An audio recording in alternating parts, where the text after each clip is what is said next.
IT job కోసం చూస్తున్నారా? ఐటీలో కెరియర్ బిల్డ్ చూసుకోవాలనుకుంటున్నారా? అయితే సమాధానం కోడింగ్ ట్యూటర్. సో దీన్ని అసెంబుల్ చేయడమే పెద్ద ఒక ఆర్ట్. సో స్టోరీ ఎక్కడ స్టార్ట్ అవుతుందంటే బార్లో మాట్లాడిన దాంట్లో కూడా చాలా క్లియర్గా ఆయన సిఐ ఆపరేటివ్గా ఉన్నప్పుడు పాకిస్తాన్ న్యూక్లియర్ టెక్నాలజీ ఎట్లా అక్వైర్ చేసుకున్నారని దాని గురించి చెప్పారు. దానికి బ్యాక్ ట్రాకింగ్ ఎక్కడంటే doctor AQ Khan, father of Pakistan's atomic bomb అంటాం, టెక్నాలజీ కూడా అనొచ్చు. మన దగ్గర హోమీ బాబా ఎట్లా ఉన్నారు అదే పరిస్థితి పాకిస్తాన్ కూడా చేశారు. మనం టెక్నాలజీ అక్వైర్ చేసిన తర్వాత పాకిస్తాన్ కూడా మేము ఎట్లయినా ఏ పరిస్థితులైనా మాకు ఈ టెక్నాలజీ కావాలని చెప్పారు. దానికోసం పనిచేశారు వాళ్ళు. ఏక్యూ ఖాన్ లెబారెటరీస్ అని సపరేట్గా ఉన్నప్పుడు ఈయన హాలండ్లో ఫస్ట్ పనిచేశారు. హాలండ్లో పనిచేసిన రీసెర్చ్ ప్రాజెక్ట్కి వెళ్ళారు. అక్కడ వెళ్ళిన తర్వాత రీసెర్చ్ అంతా చేసిన తర్వాత అక్కడ ఒక న్యూక్లియర్ రిలేటెడ్ ఒక ప్లాంట్లో పనిచేసి ఉన్నదంతా నేర్చుకున్న తర్వాత అదే టెక్నాలజీ తీసుకొచ్చి పాకిస్తాన్కి తీసుకొచ్చి చాలా మటుకు డ్రాయింగ్స్ దొంగతనంగా తీసుకొచ్చారు బయటికి. ఇన్ఫ్యాక్ట్ అప్పుడున్న హాలండ్ గవర్నమెంట్, అప్పుడున్న డచ్ గవర్నమెంట్ ఏమన్నారంటే ఈయన అరెస్ట్ చేయాలని చెప్పారు. అరెస్ట్ ఆపింది సిఐఏ. అప్పుడు మీరు అడగవచ్చు ఎందుకు? ఎందుకంటే America wanted Pakistan to get, వాళ్ళు ఏమన్నారంటే వాళ్ళ ఎక్స్క్యూజ్ ఏముండంటే, and these are classified document, ఇప్పుడు డీక్లాసిఫైడ్ చేశారు, రికార్డెడ్, ఏదో హవాలా మాట్లాడలేదు మనం. సో గాల్లో మాట్లాడకుండా మనం రియల్ లైఫ్ మాట్లాడుతున్నాం. దాంట్లో ఏక్యూ ఖాన్ని ట్రాక్ చేద్దాం, మన ఆయన ఏం చేయబోతున్నాడు చూద్దామని చెప్పి ఆయన్ని, ఎందుకంటే అప్పుడు అరెస్ట్ చేస్తే మళ్ళీ మిగతా ఏం నడుస్తుందో తెలియదు మనకి, కొత్త ప్లేయర్ ఎవరైనా వచ్చేస్తారు ఏక్యూ ఖాన్ ప్లేస్లో. ఈయన ఏం చేస్తాడు, ఎక్కడ వెళ్తున్నాడు, ఏం చేస్తున్నాడు, ఒక నిఘా పెట్టి ఆయన మీద కంటిన్యూస్గా సిఐ వాచ్ చేస్తున్నారు. అటువైపు వద్దాం. పాకిస్తాన్ అటామిక్ కమిషన్ ఒకటి మన దగ్గరే ఉన్నలాగా వాళ్ళకు కూడా కమిషన్ ఉంది. వాళ్ళు ఒక న్యూక్లియర్ టెక్నాలజీ మీద పనిచేస్తున్నారు, అక్వైర్ చేయడం పీస్ఫుల్ పర్పసెస్. అంటే న్యూక్లియర్ ఒక ప్లాంట్ కట్టబోతుంది, దాని నుంచి ఎలక్ట్రిసిటీ ప్రొడ్యూస్ చేస్తాం అదని చెప్పి వాళ్ళు అక్కడ మొదలుపెట్టారు. ఖాన్ అదే టైంలో రిటర్న్ వచ్చారు పాకిస్తాన్కి. ఆయన వెంటనే ఆయన మీద కేసులు హాలండ్లో చాలా మటుకు ఆయన అరెస్ట్ చేయాలని చెప్పి డిమాండ్. కానీ ఈ చెప్పినట్లు సిఐ ప్రొటెక్ట్ చేశారు ఆయన చాలా మటుకు. ఈ ఇద్దరు కలిసి చేసిన ప్రాజెక్టే పాకిస్తాన్కి ఇప్పుడున్న టెక్నాలజీ. దాని తర్వాత మనకు తెలిసిన 90లో వచ్చేదాకా AQ Khan was remove from the scene totally. America అంత ప్రెషర్ పెట్టిన తర్వాత పాకిస్తాన్ గవర్నమెంట్ దాన్ని పక్కన జరిపేశారు. కానీ అప్పుడు దాకా పాకిస్తాన్ అక్వైర్ చేసుకున్న టెక్నాలజీ. దీని నడిమిట్లోనే మీరు చెప్పిన మాట Indira Gandhi and Israel, I think 1982, 83 అనుకుంటాను, దానికన్నా ముందు కూడా ఉండొచ్చు. ఇజ్రాయెల్ ఒక ప్రపోజల్ ఇచ్చారు. అప్పుడే పాకిస్తాన్ ఈ న్యూక్లియర్ ప్లాంట్ అసెంబుల్ చేస్తున్నారు. వీనికి కొట్టాలి, ఎందుకంటే ఇజ్రాయెల్కి ఒక ప్రాబ్లం ఏముందంటే it will become the first Islamic bomb. వీళ్ళు రేపు ఎవరికైనా అమ్ముకోవచ్చు. ఇప్పుడు అదే జరిగింది కదా, సౌదీ అరేబియా దగ్గర వెళ్ళి డిఫెన్స్ ప్యాక్ట్ ఎందుకు సైన్ చేశారు? సౌదీ అరేబియాకి న్యూక్లియర్ మిసైల్స్ అక్కర్లేదు, కానీ మా దగ్గర ఉంది చూడండి అని చెప్పేసి మోదీ గారు కూడా చెప్పారు. ఆపరేషన్ సింధూర్ టైంలో గేమ్ ఆఫ్ బ్లఫ్ అని చెప్పారు. అంటే మా దగ్గర ఒక బాంబు ఉంది చూడు, నాకు దగ్గర వస్తే బాంబు నీ మీద బెదిరించడం. ఆ బెదిరించడం పనికిరాలే, మనం కొట్టేసి ఖతం చేసేసామని. సో న్యూక్లియర్ బ్లఫ్ అక్కడ. సో ఈ AQ Khan is a very very central character దీంట్లో. అదే బార్లో మాట్లాడుతూ దాని తర్వాత సీన్ అంతా మారిపోయింది పాకిస్తాన్లో. ఎందుకంటే ఆఫ్ఘనిస్తాన్లో సోవియట్స్ వచ్చి కూర్చున్నారు. సో ఇందిరాగాంధీ స్టోరీకి వద్దాం మనం దానికన్నా ముందు, ఎందుకంటే ఆ స్టోరీ మర్చిపోతాం లేకుంటే. ఇందిరాగాంధీకి పర్మిషన్ అడిగారు ఇజ్రాయెల్ బాంబ్ చేయడానికి పాకిస్తాన్ న్యూక్లియర్ ప్లాంట్ కహుటా. బాంబ్ చేయాలంటే ఆ టైంలో ఈ పెద్ద పెద్ద రీఫ్యూలింగ్ ఎయిర్క్రాఫ్ట్ లేదు ఇప్పుడున్నట్లు. ఇప్పుడు మొన్న ఇరాన్ కొట్టారు చూడండి, వాళ్ళు ఎంత దూరం వచ్చి కొట్టి మళ్ళీ తిరిగి వెళ్ళాను, because entire thing was refuelled in the air, అన్ని ఎయిర్క్రాఫ్ట్. కానీ ఆ టైంలో అంత లేకుండే. So they had to refuel somewhere on the way. దాని తర్వాత పాకిస్తాన్ ఈ న్యూక్లియర్ ప్రాజెక్ట్ బాంబ్ చేసిన తర్వాత రిటర్న్ తీసుకొని వెళ్ళేటప్పుడు ఇండియాలో ఆగి రీఫ్యూల్ చేసి మళ్ళీ మేము వెళ్ళిపోతాం. దానికి అమృత్సర్ లేకుంటే పఠాన్కోట్ అట్లాంటి ఎయిర్పోర్ట్స్ అడిగారు. Indira Gandhi said no. దానికి పొలిటికల్ రీజన్స్ చాలా చెప్తున్నారు, కానీ ఆమె ఎందుకు నో అని చెప్పింది దానికి ఎక్కడ డాక్యుమెంటేషన్ లేదు. నో అని చెప్పింది అంతేగాని రీజన్ ఎక్కడ ఇవ్వలేదు. బహుశా రీజన్ 2-3 ఉండొచ్చు. ఒకటి, India was very close to PLO ఆ టైంలో, Palestine Liberation Organisation, which is a terrorist group. ఇప్పుడు హమాస్ ఎట్లా ఉంది అప్పుడు వాళ్ళు ఉన్నారు. ఇప్పుడు వాళ్ళని ప్యాలెస్టీనియన్ అథారిటీ అంటారు. వెస్ట్ బ్యాంక్లో ఉన్నారు, గాజాలో వాళ్ళ సీనే లేదు అసలు. యాసిర్ అరాఫత్ అండ్ ఇందిరాగాంధీ చాలా క్లోజ్ ఉన్నారు ఆ టైంలో. అదే టైంలో Israel was a non entity, అంటే అరబ్ నేషన్స్ ఎవరు ఇజ్రాయెల్ దగ్గర కూడా రారు. ఇప్పుడు సౌదీ అరేబియా కానీ, యూఏఈ కానీ, బహ్రెయిన్, వీళ్ళందరూ చాలా క్లోజ్ ఇజ్రాయెల్తో. డైరెక్ట్ ఫ్లైట్స్ కూడా ఉంది కొన్ని కంట్రీస్ నుంచి. సో ఇట్లాంటి పరిస్థితుల్లో ఆ టైంలో ఇందిరాగాంధీ ఏమనుకుంటే వీళ్ళకి పర్మిషన్ ఇచ్చి పాకిస్తాన్ని బాంబ్ చేస్తే ఇస్లామిక్ నేషన్స్లో మనకు బ్లాక్ లిస్ట్ చేసేస్తారు ఇండియాని, మనకి రేపు పాసిబ్లీ ఆయిల్ కూడా అమ్మరు మనకి, ఈ ప్రాబ్లం రాబోతుందని ఇందిరాగాంధీ గారు నో చెప్పారు. అది ఇందిరాగాంధీ గారు చేసిన one of the biggest international political mistake. దాని తర్వాత operation blue star was a biggest blunder. అది బింద్రన్ వాలే, అది సపరేట్ కేసు, అది భస్మాసుర్ ఎఫెక్ట్ అది. కానీ ఇది సపరేట్ అన్నమాట. ఇక్కడ ఆమె ఆ రోజు పర్మిషన్ ఇస్తే బహుశా ఇజ్రాయెల్ కూడా finished of Pakistan's nuclear plant. ఇప్పుడు పాకిస్తాన్ దగ్గర న్యూక్లియర్ బాంబ్ అనేది ఉండదు. వాళ్ళు అదే పని లిబియాలో చేశారు. ఇజ్రాయెల్ లిబియా ఇట్లనే ఒక ప్రాజెక్ట్ డెవలప్ చేయడానికి రష్యాతో హెల్ప్ తీసుకున్నారు. ఇన్ఫ్యాక్ట్ పాకిస్తాన్ ప్లాంట్ కూడా రష్యన్ హెల్ప్తో వచ్చింది అంటున్నారు. కొంతమంది చైనీస్ హెల్ప్ ఉందని, కానీ చైనాకి ఆ టైంలో అంత పెద్ద టెక్నాలజీ లేకుండే, రష్యా దగ్గర ఉండే బహుశా. అండ్ నార్త్ కొరియా దగ్గర తర్వాత in the early 2000 missile technology exchange చేసుకున్నారు. వీళ్ళు వాళ్ళకి ఇచ్చారు, వాళ్ళు వీళ్ళు ఇచ్చుకున్నారు. ఈ బాంబింగ్ ఆ టైంలో లిబియా మీద చేసిన దాని ప్రకారం లిబియాకి ఇప్పుడు న్యూక్లియర్ ప్రాజెక్టే లేదు, న్యూక్లియర్ మిసైల్స్ లేదు, ఏం లేదు. దానికోసం ఇరాన్ మీద కూడా చూడండి దాడి ఎందుకు చేశారు.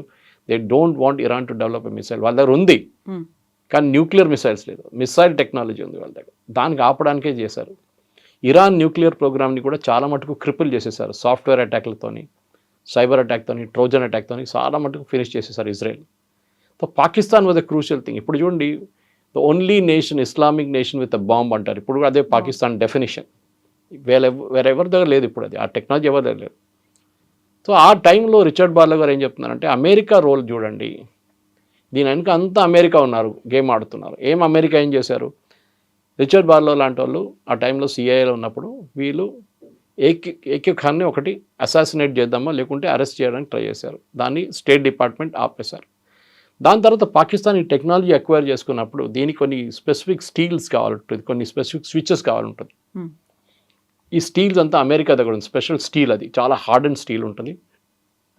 దాన్ని అక్వైర్ చేయాలంటే కూడా ఇంపోర్ట్ రెస్ట్రిక్షన్స్ ఉంది. యూఎస్ నుంచి ఎక్స్పోర్ట్ చేయాలంటే అక్కడున్న US government has to approve it. కొన్ని స్టేట్లో Congress has to approve it, అంటే వాళ్ళ parliament also has to approve it. అది కాకుండా స్విచెస్. సో ఫస్ట్ కేసులో జరిగిందంటే వీళ్ళు ట్యూబ్ ఆర్డర్ చేసినప్పుడు, స్టీల్ ట్యూబ్స్, ఒక Pakistani guy sitting in the US ordered it. ఇమీడియట్గా రెడ్ ఫ్లాగ్స్ వెళ్ళిపోయింది ఆల్ ఓవర్ ద ప్లేస్. వీడు ఎందుకు ఆర్డర్ చేస్తున్నాడు. వీళ్ళేం చేస్తారు సిఐ అంటే, వీళ్ళు కొంతమంది ఆపరేటర్స్ని ఆ కంపెనీలో పంపించేస్తారు వాళ్ళ ఎంప్లాయీస్ లాగా పనిచేయడానికి, వాళ్ళ సేల్స్ డిపార్ట్మెంట్లో. అక్కడ వాళ్ళు నెగోషియేట్ చేయడం, నీకు ఎందుకు, అది ఇది ఎన్ని కావాలి, అది కావాలి, పేమెంట్ ఎవరు చేస్తారు, ఎల్సీ ఎక్కడ ఓపెన్ అవుతుంది, అంతా డిస్కస్ చేసిన తర్వాత లాస్ట్లో అరెస్ట్ చేశారు ఆయన. Exactly when he put the payment of the table he was arrested because he was buying a product which is illegal to buy. ఆయన అరెస్ట్ చేసి వేసేసారు లోపల. దాని తర్వాత నెక్స్ట్ ఆయన దగ్గర వచ్చి కలవడానికి లేదా పాకిస్తాన్ బ్రిగేడియర్ జనరల్ ఒకరిని పాకిస్తాన్ నుంచి పిలిపించుకున్నా. ఈయన ఓన్లీ వాజ్ ఆర్డరింగ్ ఫెలో. ఈడు చిన్న, ఏం చెప్తారు, small cog in the wheel అంటాం ఇంగ్లీష్లో. వాడు చిన్నవాడు, నథింగ్. వాళ్ళు వాడుకున్నారు Pakistan army. Brigadier general Pakistan నుంచి వచ్చినాడు, రిటైర్డ్ గా. He was coming from Pakistan. ఆయన్ని అరెస్ట్ చేయడానికి సిఐ రెడీ ఉన్నారు యూఎస్లో. ల్యాండ్ చేయగానే పెన్సిల్వేనియాలో ఈ ఫ్యాక్టరీకి వస్తున్నాడు. ఆయనకు తెలియదు ఈ ఆల్రెడీ అరెస్ట్ అయిపోయాడని. దిగంగానే వాళ్ళు వస్తున్న రోజే పాకిస్తాన్ నుంచి ఫ్లైట్కి వెళ్ళే ముందు సడన్గా లాస్ట్ మినిట్లో ఫ్లైట్ టికెట్ క్యాన్సిల్ చేశాడు. స్టేట్ డిపార్ట్మెంట్ అంటే ఇక్కడ యూఎస్లో మనం పాలిటిక్స్ అర్థం చేసుకోవాలి. స్టేట్ డిపార్ట్మెంట్ అంటే works under the white house. CIA ఇండిపెండెంట్గా పనిచేస్తుంది కానీ report indirectly to the white house. Dotted relationship అంటాం మనం. మన రా ఎట్లా పనిచేస్తారు అట్లనే, MI6 యూకేలో ఎట్లా పనిచేస్తారు, FSB సోవియట్ యూనియన్ ఎట్లా పనిచేస్తారు, same thing. They all report to the central command కానీ ఇండిపెండెంట్గా పనిచేస్తారు. ఎవరో స్టేట్ డిపార్ట్మెంట్లో వైట్ హౌస్ నుంచి పాకిస్తాన్ గవర్నమెంట్కి టిప్ ఆఫ్ చేశారు, ఈయన్ని యూఎస్కి పంపించకండి, పంపిస్తే ఈయన అరెస్ట్ చేస్తారని చెప్పి. ఓకే, క్వశ్చన్ వాజ్ వై, ఎందుకు చేశారు? ఒక రోగ్ నేషన్ లైక్ పాకిస్తాన్ ఒక టెక్నాలజీని అక్వైర్ చేయబోతున్నారు, న్యూక్లియర్ టెక్నాలజీ, దానికి కావాల్సిన ఎక్విప్మెంట్ కొనుక్కుంటున్నారు మన దగ్గర అని చెప్పి యూఎస్ దాని మీద నిఘా పెట్టినప్పుడు స్టేట్ డిపార్ట్మెంట్ ఎవరి దగ్గర ఇంత ఇంట్రెస్ట్ ఉండే అని క్యాన్సల్. దాని తర్వాత పెద్ద హియరింగ్ జరిగింది. ఇన్ఫ్యాక్ట్ ఆయన ఇంటర్వ్యూ 1 hour 40 minutes ఇంటర్వ్యూ ANIలో ఉంది, మన ప్రేక్షకులు కూడా చూసుకోవచ్చు. అది ఆ ఇంటర్వ్యూలో చాలా క్లియర్గా ఆయన విత్ ఎవిడెన్స్ చెప్తున్నారు. చాలా మటుకు ఆ ఇన్ఫర్మేషన్ డీక్లాసిఫై అయిపోయింది. ఇప్పుడు సిఐఏలో ఎట్లా ఉంటుందంటే మన దగ్గర కూడా నేతాజీ సుభాష్ చంద్రబోస్ది డీక్లాసిఫై చేస్తారు, కొన్ని సంవత్సరాల తర్వాత డీక్లాసిఫై చేస్తారు దాన్ని. అప్పుడు దాకా టాప్ సీక్రెట్ ఉంటుంది. డీక్లాసిఫై చేసిన డాక్యుమెంట్స్ పేర్లతో సహా ఉంది, ఎవరెవరు యూఎస్ స్టేట్ డిపార్ట్మెంట్ చేపించారు. ఆ టైంలో if I remember right Jimmy Carter was a president. అదే టైంలో అక్కడ ఇంకొక క్రైసిస్ మొదలైంది. ఏంటి అది? ఇరాన్లో షా ఆఫ్ ఇరాన్ పారిపోయారు, అయతోలా ఖొమైనీ టుక్ ఓవర్. యుఎస్ ఎంబసీలో ఉన్న స్టాఫ్ని అక్కడ క్యాప్టివ్స్గా పెట్టుకున్నారు, హాస్టేజెస్గా. అక్కడ కార్టర్కి పెద్ద టెన్షన్ ఉండే, అది రిలీజ్ చేయకపోయినా I think your release after 1 year something like that. చాలా ఒక సంవత్సరం పట్టింది వాళ్ళు రిలీజ్ చేయడానికి. అక్కడ కమాండో ఆపరేషన్ నడిపించారు. It failed and lot of American SEALs were killed. దాంట్లో చనిపోయారు చాలామంది కమాండో టీంలో. అది బాచప్ అయిపోయింది మొత్తం. అక్కడ కార్టర్ అటెన్షన్ అక్కడ పోయింది. దాని తర్వాత సోవియట్ యూనియన్ ఇక్కడ మొదలైంది ఆఫ్ఘనిస్తాన్లో.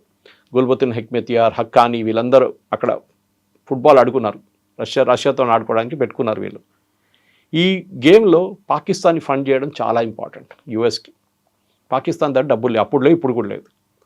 పాకిస్తాన్ ఎట్లా ఫండ్ చేయాలంటే డైరెక్ట్ డబ్బులు ఇవ్వలేరు, ఎందుకంటే యుఎస్ కాంగ్రెస్లో రూల్ ఉంది, మీరు బయట యుద్ధం చేయడానికి డబ్బులు ఇవ్వకూడదు. సో వీళ్ళేం చేస్తారు, ఫండ్ రిలీఫ్ మెటీరియల్, లేకుంటే వాళ్ళకి తిండి లేదు, వాళ్ళ ఫైనాన్షియల్ ఇన్స్టిట్యూషన్స్ మొత్తం పోయిందని చెప్పి డబ్బులు ఇస్తారు. $1.2 billion those days was the amount in hand. కానీ దానికి ఒక కండిషన్ ఉంది. Every October 1st US president, US president అని అప్పుడున్న వాళ్ళు ఒక సర్టిఫికేషన్ ఇవ్వాల్సి వస్తుంది. ఈ దేశాలు న్యూక్లియర్ టెక్నాలజీ వాడుతున్నారు, లేకుంటే న్యూక్లియర్ టెక్నాలజీ అక్వైర్ చేయబోతున్నారు, వీళ్ళని మనం ఆపాలి. ఇప్పుడు కూడా లోకంలో 5-6 నేషన్స్ ఉన్నాయి. దాంట్లో ఇజ్రాయెల్ ఎప్పుడు డినై చేస్తారు, మా దగ్గర లేదని చెప్తారు, కానీ వాళ్ళ దగ్గర ఉంది. నార్త్ కొరియా ఉంది, Russia, China, Pakistan, China, India. Okay, దా కాకుండా కొన్ని రోగ్ నేషన్స్ దగ్గర ఉందంటున్నారు, కానీ న్యూక్లియర్ టెక్నాలజీ ఏదో చిన్నపిల్లలు దీపావళి పటాకాలు కాల్చేది కాదు. అది ఇట్స్ వెరీ వెరీ క్లియర్. మన దగ్గర హైదరాబాద్లో one of the biggest plants in the country is nuclear fuel complex చర్లపల్లిలో. భారతదేశంలో ఉన్న అన్ని న్యూక్లియర్ ప్లాంట్స్కి ఫ్యూయల్ రాడ్స్ తయారు చేస్తుంది ఇక్కడ నుంచి. యురేనియం వస్తుంది, దాన్ని కన్వర్ట్ చేసి ఫ్యూయల్ రాడ్కి తీసుకెళ్తారు. It's a very very exacting process, చాలా డిఫికల్ట్ ప్రాసెస్, కానీ మన వాళ్ళు పర్ఫెక్ట్ చేసుకున్నారు ఇప్పుడు దాన్ని. సో న్యూక్లియర్ టెక్నాలజీని వీళ్ళు వాడుకుంటున్నారు, పాకిస్తాన్ అక్వైర్ చేయబోతున్నారని చెప్పి దే ఆర్ నాట్ హ్యావింగ్ అని చెప్పి యుఎస్ ప్రెసిడెంట్ సర్టిఫై చేయాల్సి వస్తుంది. Jimmy Carter first they certify చేశాడు, ఇట్లా ఏం లేదు వాళ్ళ దగ్గర అని చెప్పి. యాక్చువల్లీ దే హ్యాడ్, వాళ్ళు డెవలప్ చేస్తున్నారు. అబద్ధం చెప్పారు. ఎందుకు చెప్పారు? ఎందుకంటే సోవియట్స్ని ఓడించడానికి పాకిస్తాన్ కావాలి మాకు, న్యూక్లియర్ పక్కన పెట్టండి ఇప్పుడు. కానీ లాస్ట్లో that became a bigger problem. Soviets వెళ్ళిపోయారు, అదంతా ఖతం అయిపోయింది. దెన్ తర్వాత అల్ఖైదా వచ్చారు, ఒసామా బిన్ లాడెన్ వచ్చారు, అదంతా జరిగింది. వర్షన్ 2 కూడా ఉండే అక్కడ. కానీ దానికన్నా ముందు ఈ ప్రాబ్లం. దాని తర్వాత రీగన్ వచ్చారు, రొనాల్డ్ రీగన్కి. ఆయన కొంచెం ఇంకా స్ట్రిక్ట్ ఉన్నారు, కానీ అక్కడ కూడా CIA, స్టేట్ డిపార్ట్మెంట్ కొట్లాటల్లో పాకిస్తాన్ ఎస్కేప్ అయిపోయారు. దీని నడుమిట్లోనే పాకిస్తాన్కి F-16 ఇవ్వాలని చెప్పి ఒక ప్రపోజల్ వచ్చింది యూఎస్కి. అప్రూవల్ కూడా వచ్చింది. దాన్ని కూడా it has to go to the US Congress to get approve. వాళ్ళ ప్రెసిడెంట్ కూర్చొని సంతకం పెట్టలేరు. ఇప్పుడు మన ట్రంప్ గారు సంతకం పెట్టినట్లు కాదు అది. So they are very strict controls అనమాట. సో F-16 పాకిస్తాన్కి ఎందుకు ఇవ్వాలి అంటే, వీళ్ళకి ఏం చెప్పారంటే, మీరు ఆఫ్ఘనిస్తాన్ వైపు బాంబింగ్ కోసం దీన్ని వాడుకోండి. బికాస్ పాకిస్తాన్ కూడా అప్పుడు అలయన్స్లో ఉన్నారు, ఆ అలయన్స్లో. కానీ most of the bombings USA చేశారు అక్కడ. బొరాబొరా కేవ్స్ కానివ్వండి, మిగతా ప్లేస్లో అంతా. ఈ F-16ని న్యూక్లియర్ కేపబుల్గా పెట్టుకోలేదు మీరు. అంటే దీని మీద న్యూక్లియర్ వెపన్స్ క్యారీ చేయలేము మీరు. దానికి ఒక వెయిట్ ఉంటుంది, కాన్ఫిగరేషన్ ఉంటుంది. అన్ని ఎయిర్క్రాఫ్ట్కి కవిత గారు ఒక కీ ఉంటుంది, మన కార్ కీ లాగా. ఇప్పుడు చూడండి, మీ కార్లో ఉన్న చిప్స్ని బయట నుంచి కూడా కంట్రోల్ చేయొచ్చు కావాలంటే. అంటే ఇప్పుడున్న కార్లు అంతా చిప్స్ల మీద నడుస్తుంది మొత్తం. టెక్నాలజీ, ఎలక్ట్రానిక్స్, మెకానికల్ కన్నా ఎలక్ట్రానిక్స్ ఎక్కువ ఉంటుంది దాన్ని. ఇప్పుడు కూడా మీరు చూడండి, నేను ఒక ఎగ్జాంపుల్ ఇస్తాను. మొన్న పెద్ద కాంట్రవర్సీ జరిగింది, మొన్న కాదు 2 సంవత్సరాలు అవుతుంది. భారతదేశంలో ఉన్న బయోమెట్రిక్ మెషిన్స్, మనం ఫింగర్ ఆర్ ఐరిస్ స్కాన్ చేసి మనం ఎంటర్ అవుతాం. మన స్టూడియో లాంటి ఆఫీస్లో పెద్ద సీక్రెట్ ఏం లేదు, ఎవరు వస్తారు పోతారు మన అందరికి తెలిసి, అటెండెన్స్ తీసుకుంటారు దాని నుంచి. కానీ భారతదేశంలో ఉన్న న్యూక్లియర్ ప్లాంట్స్, భారతదేశంలో ఉన్న డిఫెన్స్ మినిస్ట్రీ, భారతదేశంలో కొన్ని DRDO లాంటి సంస్థలు కూడా ఇది మిషన్స్ ఇన్స్టాల్ చేశారు అటెండెన్స్ కోసం. తర్వాత గవర్నమెంట్ ఆఫ్ ఇండియా ఒక 2 సంవత్సరాల ముందు ఎవరో టిప్ ఆఫ్ చేస్తే స్వీప్ అంటే ఎలక్ట్రానిక్ స్వీప్ చేస్తారు. ఫర్ ఎగ్జాంపుల్ మోదీ గారు ఒక హోటల్కి వెళ్ళారనుకోండి ఉండడానికి, బయట ఏదైనా దేశంలో ఉంటే వీళ్ళు రూమ్ మొత్తం సర్చ్ చేస్తారు. వాళ్ళు, ఇంటెలిజెన్స్ వాళ్ళు, మన వాళ్ళు ఎలక్ట్రానిక్ డివైస్ పెట్టి, ఎక్కడో ఒక కప్పు కింద ఒక మైక్ ఉంటుంది, లేకుంటే దాని కింద ఒక కెమెరా ఉంటుంది. ఏం మాట్లాడుతున్నారు రూమ్లో, మొత్తం పక్కన రూమ్లో కూర్చొని అప్పుడు వింటున్నాడు. సో స్వీప్ చేసినప్పుడు ఏం అర్థమైందంటే, ఆ చిప్స్లోని ఇన్ఫర్మేషన్ అంతా తిరిగి చైనాకు కూడా వెళ్తుందంట. They are accessing the same information. ఇప్పుడు నిన్న కోపెన్హేగన్లో ఒక ఇన్సిడెంట్ జరిగింది. చైనా 300 బస్సులు సప్లై చేశారు. దానికి ఉన్న చిప్, దాని లోపల అప్డేషన్ ఆఫ్ సాఫ్ట్వేర్ అంటారు దాన్ని. మనం మైక్రోసాఫ్ట్ సాఫ్ట్వేర్ మన ల్యాప్టాప్లో ఉన్నప్పుడు నెక్స్ట్ వర్షన్ వస్తే అప్డేషన్, మీ ఫోన్లో కూడా ఒకసారి ఆక్సిజన్ నెక్స్ట్ వర్షన్, లేకుంటే ఐఫోన్లో ఉన్న దాంట్లో ఉన్న ఐఫోన్ సాఫ్ట్వేర్ అప్డేషన్ వస్తుంది. You say yes, it will update automatic. ఎట్లా అప్డేట్ చేస్తుంది? Because it has access to your phone. మీరు అనుకుంటారు నా ఫోన్ చాలా సెక్యూర్ అని చెప్పి. కాదు, మీ ఫోన్లో ఉన్న ప్రతి ఫోటో, ప్రతి వీడియో, ప్రతి కాల్ వాళ్ళ దగ్గరికి వెళ్తుంది. The company like Apple has control అని. మీద వాట్సాప్ వాళ్ళు అంటారు, ఫేస్బుక్ వాళ్ళు, మెటా అంటారు, మేము it's encrypted conversation end to end, అది nothing called encrypted. Law and order authorities కావాలంటే మీ రిక్వెస్ట్ పెడితే అదే మెటా వాళ్ళు మొత్తం మీ డీటెయిల్స్, డిలీట్ చేసిన చాట్లు కూడా తీసేస్తారు. ఈ పరిస్థితుల్లో ఈ పర్టికులర్ ఎయిర్క్రాఫ్ట్ F-16లో కూడా ఒక చిప్ ఉంది. ఆ టైంలో చిప్స్ అంత పెద్ద ఇది కాదు, కానీ చిప్ ఉంది. ఎందుకు యూజ్ చేస్తారంటే దీంట్లోనే సాఫ్ట్వేర్ అప్డేట్ చేయడానికి. ఇప్పుడు మన దగ్గర ఉన్న రఫేల్ కొన్నాం చూడండి, ఇప్పుడు మనం 36 3 స్క్వాడ్లను కొన్నాం, 36 ఎయిర్క్రాఫ్ట్. దాంట్లో కూడా కీ ఉంది ఒకటి, మనకి ఇయ్యలేదు. That is one mistake we made when signing the contract. మొన్న పాకిస్తాన్ చెప్పారు మేము 5 రఫేళ్ళు, 6 రఫేళ్ళు, రాహుల్ గాంధీ అయితే 7 రఫేల్ అని చెప్పారు, ట్రంప్ అయితే 8 అని చెప్పారు. But the original company of Rafale said not a single aircraft has been lost. వాళ్ళకి ఎట్లా తెలుసు అది? ఒక్క ఎయిర్క్రాఫ్ట్ 17,000 ఫీట్లో ఏదో ఒకటి వచ్చి కొట్టిన దాన్ని వీళ్ళు దింపి కిందకి తీసుకొచ్చారు, కిందకి తీసుకొచ్చి రిపేర్ చేయించుకొని దాన్ని 2 రోజుల తర్వాత మళ్ళీ ఫ్లై చేశారని చెప్పారు. In fact air marshal Bharti made that comment, all our pilots flew the next day అని చెప్పి. వీళ్ళకి ఎట్లా తెలుసండి? How does the Rafale company know that you are actually working or not అనేది? ఈ కీ వాళ్ళ దగ్గర ఉంది, ఎందుకంటే దాంట్లో కూడా సాఫ్ట్వేర్ అప్డేషన్ ఉంటుంది. మనం ఇప్పుడు రీసెంట్లీ నేవీ కోసం ఇంకో 36 ఆర్డర్ చేసాం, 3 స్క్వాడ్రన్లు, సపరేట్ ఎయిర్క్రాఫ్ట్. దాంట్లో వర్టికల్ ల్యాండింగ్ టేక్ ఆఫ్ ఉంటుంది, ఎయిర్ ఫోర్స్ లాగా. It's not just the horizontal take off. దాంట్లో కూడా వీళ్ళు ఏం చేశారంటే, వీళ్ళు India government said this time we will not make the mistake, you have to give us the key. Contract కావాలంటే key మాకు ఇవ్వాలి, మీరు ఎలక్ట్రానిక్ కీ అది. So that we will update, మేము మాకు అప్డేషన్ ఇచ్చేసి మా వాళ్ళు అప్డేట్ చేస్తారు. We will not allow you to have any direct access with aircraft. So F-16లో కూడా ఇది ఉండే. F-16 వీళ్ళు ఏం చేశారంటే, ఒక టైంలో 1990లో ఇండియాతో నాకు చిన్న గొడవ మొదలైనప్పుడు దే హ్యాడ్ పర్ఫెక్టెడ్, వాళ్ళ న్యూక్లియర్ ప్రోగ్రామ్ పర్ఫెక్ట్ అయిపోయింది మిసైల్స్తో సహా. వీళ్ళు ఆ ఓవర్ నైట్ F-16లో న్యూక్లియర్ మిసైల్స్ లోడ్ చేయడం మొదలుపెట్టారు. ఇమ్మీడియట్ వాషింగ్టన్లో పెంటగన్లో అలార్మ్స్ వెంట్ ఆఫ్, ఎందుకంటే వాళ్ళు తెలిసిపోయింది వీళ్ళు కాన్ఫిగరేషన్ మారుస్తున్నారు అని చెప్పి. దాన్ని ఇమ్మీడియట్గా వాళ్ళు పాకిస్తాన్ మీద ప్రెషర్ పెట్టి నథింగ్ డూయింగ్, మీరు ఆ న్యూక్లియర్ మిసైల్స్ దింపండి ప్లేన్ నుంచి అని చెప్పారు. అంత కంట్రోల్ ఉందన్నమాట యూఎస్కి. దానికోసం the first interview, if you had seen that other gentlemen, ఆయన చెప్పారు Pakistan nuclear missiles between 4 years was under US control. యుఎస్కి భయం ఉండే, ఈ తాలిబాన్ వాళ్ళు లేకుంటే అల్ఖాయిదా వాళ్ళు వచ్చి ఎప్పుడు తీసుకెళ్ళిపోతే ఏం చేద్దాం, లేకుంటే పాకిస్తాన్లోనే ఏదైనా టెర్రరిస్ట్ గ్రూప్ ఇన్ఫిల్ట్రేట్ చేసి మిసైల్స్ తీసుకెళ్తే ఏం చేస్తారని ఈ భయం ఉండే యూఎస్కి. దానికోసం మళ్ళీ వీల్ కమ్ బ్యాక్ టు కైరాన్ అగైన్. మీరు కనెక్ట్ ద డాట్స్ నా. అప్పుడు జరిగింది ఇప్పుడు జరిగింది సేమ్ థింగ్. యూఎస్కి ఇప్పుడు కూడా భయం ఏంటంటే, మన దగ్గర పాకిస్తాన్లో న్యూక్లియర్ బటన్ ఎవరి దగ్గర ఉంది? ప్రెసిడెంట్ దగ్గర కాదు, ఆర్మీ చీఫ్ దగ్గర ఉంది. వాళ్ళు చెప్తారు మన దగ్గర కూడా న్యూక్లియర్ బటన్ ఉంటుంది. మీరు మోదీ గారు ట్రావెల్ చేస్తూ చూస్తుంటారు, ఒక ఆయన పక్కన ఒక సూట్ కేసు, పక్కన చిన్న ఒక బ్రీఫ్ కేసు ఉంటుంది, బుల్లెట్ ప్రూఫ్ బ్యాగ్స్ ఇంకా ఉంటుంది, కానీ ఇది ఒక సపరేట్ ఉంటుంది, దాంట్లో ఒక న్యూక్లియర్ బటన్ ఉంటుంది. ఈవెన్ యుఎస్ ప్రెసిడెంట్ ట్రావెల్ చేస్తున్నప్పుడు, రష్యన్ ప్రెసిడెంట్ ట్రావెల్, వాళ్ళ దగ్గర ఒక అసిస్టెంట్ పక్కన దానికి ఒక చైన్ ఉంటుంది ఆయన చేతికి, ఆ బ్యాగ్కి చైన్కి మన పోలీసు వాళ్ళు పట్టుకెళ్తున్నాడు అట్లా ఒక చైన్ దాని మీద ఉంటుంది అనమాట. Nobody can snatch it. That is the nuclear button bag. ఎందుకంటే మన దగ్గర మల్టిపుల్ కమాండ్స్ ఉన్నారు. మోదీ గారు టెస్ట్ చేస్తే అది బాంబు పోదు, it has be approved by certain up the ladder and down the ladder అనమాట, army chief, air force chief అట్లా. సో ఇదంతా పాకిస్తాన్ న్యూక్లియర్ బటన్ అమెరికా చేతిలో ఉంది. అండ్ బార్లో ఇంటర్వ్యూ కానీ ఎర్లియర్ సిఐ ఇంటర్వ్యూస్లో కూడా చాలా మటుకు అమెరికా రోల్, పాకిస్తాన్ ఎంత హెల్ప్ చేశారు అమెరికా న్యూక్లియర్ కేపబుల్ కావడానికి అనేది చాలా. ఇప్పుడు ఏమైపోయిందంటే భస్మాసూర్ ఎఫెక్ట్ అయిపోయింది. ఇప్పుడు అమెరికాకి భయం, పాకిస్తాన్ ఎక్కడ తీసుకెళ్తారో, భస్మాసూర్ లాగా నా తల మీద తీసుకొచ్చి చేయబెడతాడో అని భయం ఉంది ఇప్పుడు. దానికోసం the entire missile is being control. దాని తప్పు కార్టర్ రెజీమ్, రీగన్ రెజీమ్, దాని తర్వాత ఈవెన్ అప్ టు బుష్ వాళ్ళ రెజీమ్ దాకా నడిచింది. Even Trump is no less. ఇప్పుడు కూడా చూడండి వాళ్ళు పాకిస్తాన్తో సహకరిస్తున్నారు, even though they know Pakistan is a terrorist state, terrorist supporting state. FATF లెఫ్ట్లో ఉండే మన వాళ్ళు. ఇంత ఉన్న దేశాన్ని కూడా ఎందుకు సపోర్ట్ చేస్తున్నారు? అది వాళ్ళ సెల్ఫిష్ మోటివ్. ఒకటి ఇరాన్ వైపు చూసుకోవాలి వాళ్ళు, పాకిస్తాన్ని నుంచి, పాకిస్తాన్ బహుశా ఎయిర్ ఫోర్స్ బేస్ ఇచ్చి ఉంటారు. ఇంకొక వైపు చైనాని చెక్ చేయడానికి వాళ్ళకు ఆఫ్ఘనిస్తాన్ యాక్సెస్ లేదు అని చెప్పి వాళ్ళు పాకిస్తాన్ నుంచి ఒక లిజనింగ్ పోస్ట్ పెట్టుకుంటున్నారు. దీనికి పాకిస్తాన్ కావాలి. ఇమాజిన్ అమెరికాకి 22 బేస్లు ఉందంటున్నారు గల్ఫ్ రీజన్లో, దాంట్లో పబ్లిసైజ్ చేసిన 12. దాంట్లో అన్నిటికంటే పెద్ద ఉన్నది ఖతార్లో. Qatar is the biggest base for US arm forces, army అని చెప్పాలి, ఆర్మ్ ఫోర్సెస్కి బిగ్గెస్ట్ బేస్. అక్కడ ఒక్క ఖతారీకి కూడా యాక్సెస్ లేదు. ఖతార్ గవర్నమెంట్కి యాక్సెస్ లేదు, వాళ్ళు నడిపిస్తారు అంతా అక్కడి నుంచి. అట్లా సౌదీ అరేబియాలో కూడా ఉంది వాళ్ళ దగ్గర. అక్కడ ఉన్న రెజీమ్స్కి భయం ఏంటంటే రేపు ఏదైనా మా మీద కూ జరిగితే ఎవరు మమ్మల్ని రక్షిస్తారు? వీళ్ళు ఉంటారు, అమెరికా ఉంటారు, మేము చూసుకుంటాం మిమ్మల్ని, డోంట్ వరీ అబౌట్ ఇట్. రేపు ఒక సదాం హుసేన్ మిమ్మల్ని వచ్చి కొట్టడు, మేము చూసుకుంటాం మేము. That is the thing which America's give assurance అనమాట. సో పాకిస్తాన్ని కూడా అట్లనే ఒక బేస్గా తయారు చేస్తున్నారు. బహుశా మీరు అడగొచ్చు, ఇండియాకి థ్రెట్ ఉంటుందా? అవును, ఎస్, పాసిబుల్.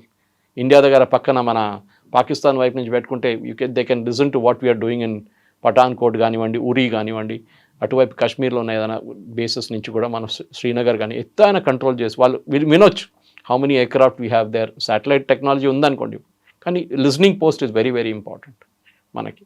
ఇప్పుడు మనం శ్రీలంకలో మనం ఒక బేస్ పెట్టుకున్నాం, మనం అక్కడ ఒక నేవల్ రిపేర్ యార్డ్ పెట్టుకున్నాం, ఒట్టిగా పెట్టుకోలేదు అక్కడ. That is a listening post for us. అక్కడ మన నేవీ షిప్ ఉంటే అక్కడ చైనా వాళ్ళు ఏం చేస్తున్నారని మలక్కా స్ట్రేట్స్లో చూసుకుంటారు. So America role worldwide చూస్తే ఏంటంటే మీరు చెప్పినట్లు స్టార్టింగ్లో సిఐ రోల్ చెప్పారు. డర్టీ గేమ్ ఆడడంలో వీరు నెంబర్ 1 ఛాంపియన్స్. మన క్రయోజెనిక్ టెక్నాలజీ మన ఇస్రోకి డినై చేసిన వాళ్ళు వీళ్ళు, నంబినారాయణ అరెస్ట్ చేసిన వాళ్ళు, చేపించిన వాళ్ళు. Of course it was done with help from the Congress party in Delhi. ఆ టైంలో మనందరికీ తెలిసిందే. డీజీపీ శ్రీకుమార్ని వాడుకున్నారు. He was a guy who kind of played a campaign against Narendra Modi. ఆయన్ని రివార్డ్ చేశారు అప్పుడున్న పవర్స్. నేను పేర్లు తీసుకొని కానీ senior Congress leaders, senior most Congress leader, అట్లాంటి మనుషుల్ని పెట్టి మన క్రయోజెనిక్ ప్రోగ్రామ్ని ఆపడానికి 20 సంవత్సరాలు వెనకకి తీసుకెళ్ళిపోయారు. Otherwise we would have been a cryogenic nation right in 2000 itself. We lost 25 years. కానీ ఇప్పుడు మనం మొన్న పంపించాం శాటిలైట్, 1,420 కిలోగ్రామ్ శాటిలైట్ పంపించాం. That was using cryogenic technology. అమెరికాకి కంటే ఇట్లాంటి టెక్నాలజీ ఎవరికి ఇవ్వకూడదు, ఏ టెక్నాలజీ అయినా. We want to deny it to this country. దానికోసం చూడండి, ఇప్పుడు నివిడియా చిప్స్ రానియట్లేదు, మా దగ్గర ఉంటుంది, కొనాలంటే మేమే నడిపిస్తాం. సరే మనం కొనుక్కుంటాం చాలా మటుకు. We don't have that kind of technology with us. For example మన దగ్గర సివిలియన్ ఎయిర్క్రాఫ్ట్ లేదు, బోయింగ్ నుంచి కొనాల్సింది, ఎయిర్బస్ నుంచి కొనాలి. కానీ రీసెంట్లీ మనం రష్యాతో ఒకటి సైన్ చేస్తాం, చిన్న ఎయిర్క్రాఫ్ట్ తయారు చేయడానికి. టైం పడుతుంది. వీ లాస్ట్ మన 40 సంవత్సరాలు మన గ్లోరియస్ ఇయర్స్ మన చేతి నుంచి పోయింది. Especially from 1960 till 1991. That period was last for India అనమాట. నరసింహారావు గారు వచ్చి ఎకానమీ ఓపెన్ చేసిన తర్వాతనే ఇండియాలో R&D కానివ్వండి, డిఫెన్స్ ఎక్విప్మెంట్ కానీ చాలా మటుకు అప్పటి నుంచి మొదలు. ఇప్పుడు మోదీ గారు వచ్చిన తర్వాత 12 సంవత్సరాలు ఆత్మనిర్భర్ అనే కాన్సెప్ట్ వచ్చింది. కానీ అన్నిటికంటే ఇంపార్టెంట్ మనం మర్చిపోకూడదు, అమెరికా పని చూసుకుంటారు వాళ్ళు. They are selfish, very very selfish. అది ఏ కంట్రీ అయినా అంతే.